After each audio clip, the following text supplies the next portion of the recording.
¿Qué es lo que mantiene a un Estado en pie a lo largo del tiempo, incluso frente a crisis y conflictos?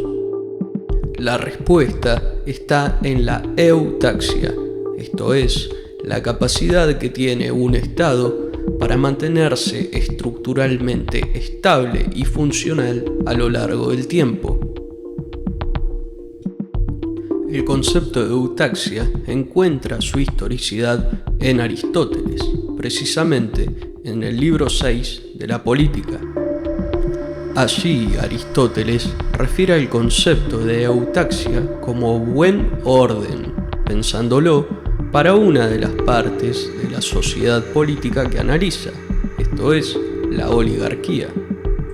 No obstante esto, el concepto de eutaxia puede ser aplicado a la parte de la sociedad a la cual se analice, dependiendo su régimen, si es una democracia, si es una aristocracia o si es una monarquía. De todas maneras, lo relevante acá es darse cuenta que en ningún momento se habla de un poder neutral, sino de un poder particular. Si bien el concepto de eutaxia refiere a un buen orden, no refiere en un plano moral ni ético, sino en un plano político, un buen orden político. Resulta conveniente, a nuestro análisis, continuar con la definición que se expone en el Diccionario Filosófico de García Sierra, donde se da una definición de eutaxia desde el materialismo filosófico. Acá se nos presenta una definición de eutaxia emparentada a lo que venimos describiendo. La eutaxia es presentada como una virtud política, no moral ni ética. No obstante, si bien la eutaxia es una virtud política, la misma no puede, por lo tanto, desentenderse de elementos emergentes en diversos planos dentro de la sociedad política. Es decir, la eutaxia debe comprenderse como un proceso circular entre dos instancias que se retroalimentan. El proceso se divide en la instancia de planificación política y en la instancia de los sucesos efectivos y reales que se dan puertas adentro de la sociedad política. De esta manera, se nos presentaría la eutaxia como un conjunto de relaciones circulares. Por lo tanto, el proceso eutáxico del Estado no terminaría solamente en la planificación.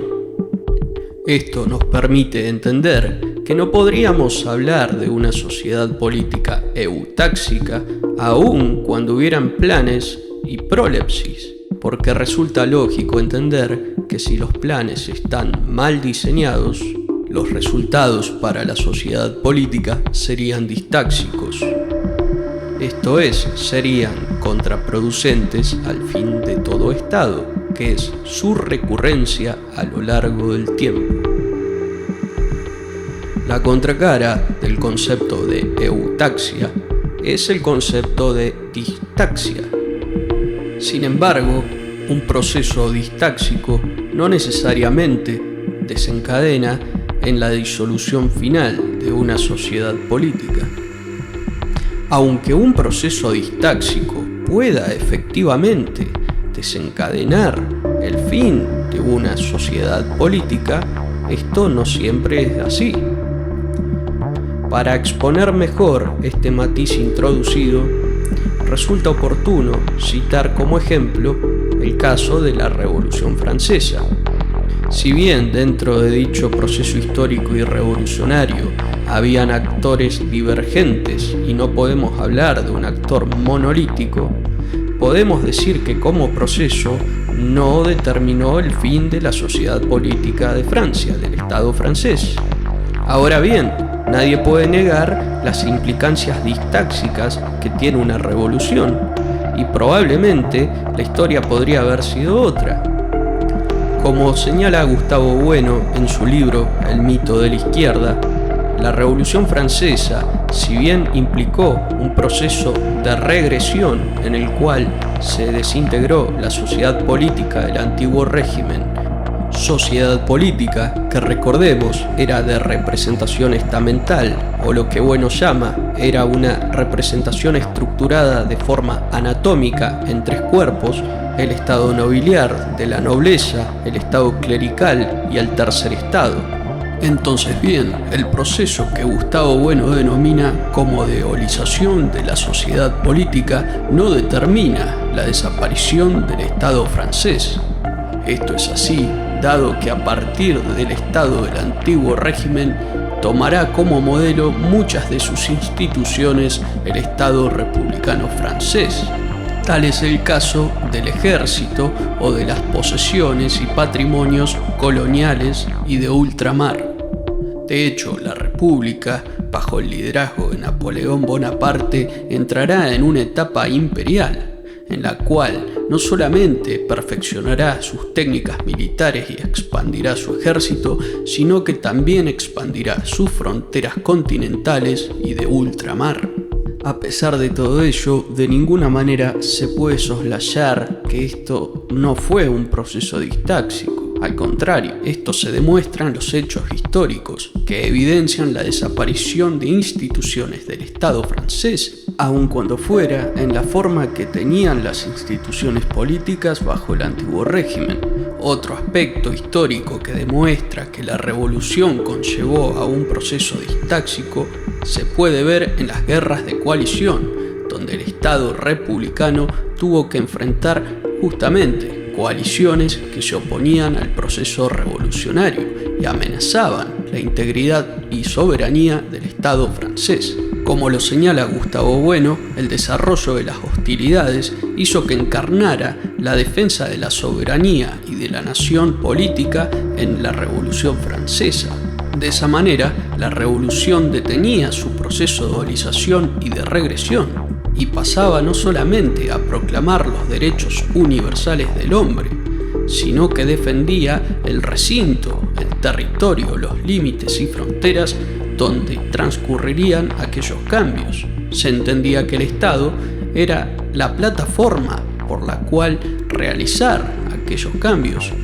De esta manera ya nos hablarán de individuos y de hombres del universo y de la humanidad, sino de ciudadanos franceses, sujetos a su Estado. De esta manera, las amenazas que presentaban las potencias monárquicas periféricas a Francia no eran ya hacia el espíritu ideológico de la revolución, sino que amenazaban el patrimonio del Estado francés, la soberanía sobre sus fronteras y sus territorios, por lo cual el destino de la revolución quedaba atado al destino de la soberanía del Estado francés. La defensa de la nación era la defensa de la revolución. Dicho de otro modo, la revolución sin su Estado no tendría lugar en la historia. Llegados a este punto, resta decir que el proceso distáxico que despierta la revolución se detiene en el momento en el cual la revolución entiende que defender la soberanía es defender a la revolución. Sin embargo, también hay que decir que el proceso revolucionario, puertas adentro, seguirá teniendo idas y vueltas, las cuales no dejarán de ser muy violentas, como el periodo del terror en manos de Robespierre. Sin embargo, lo relevante, llegados a este punto, es sostener que las fronteras y muchos de los patrimonios que fueron heredados del antiguo régimen sobrevivieron a la revolución.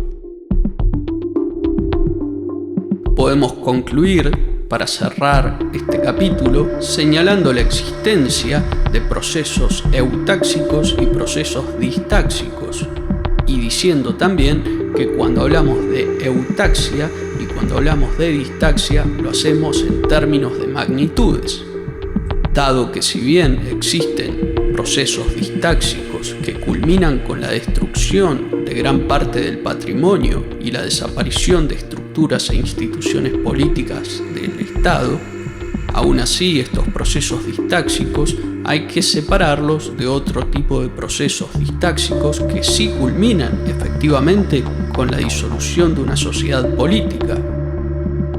Vale señalar como ejemplos de procesos distáxicos terminales para las sociedades políticas aquellos procesos tales como son los procesos separatistas que abogan por la expropiación de parte del patrimonio de un Estado y, llegado el caso, pueden escalar al punto de plantear la disolución de la sociedad política, esto es, del Estado. Finalmente, podemos concluir este capítulo señalando que si el Estado, que si la sociedad política, que si la política tiene una finalidad, es la eutaxia. Por lo tanto, coincidiríamos con lo que Carl Schmitt señala al decir que la esencia de lo político está en la capacidad de definir a un enemigo, y esta capacidad define la autonomía de lo político frente a otras dimensiones, tales como la ética, la religión, la moral, la cultura, etc.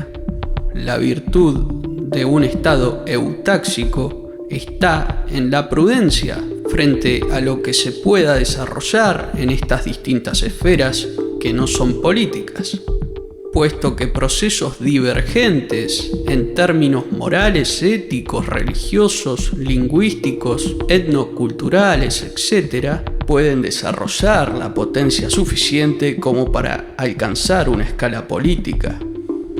Esto es allí donde Carl Schmitt ubica la distinción máxima de antagonismo, la distinción de amigo y enemigo. Por lo tanto, la pérdida por parte del Estado del monopolio sobre esta distinción implicaría necesariamente un proceso distáxico, pero un proceso distáxico no implica necesariamente la disolución de la sociedad política. Ello dependerá en todo caso de la capacidad que demuestre la clase política a la hora de afrontar un proceso distáxico. Pues bien, ante dicha circunstancia, la clase política descubrirá o el fin de la política, que bien dijimos es la eutaxia, o se topará inevitablemente con la disolución de la sociedad política.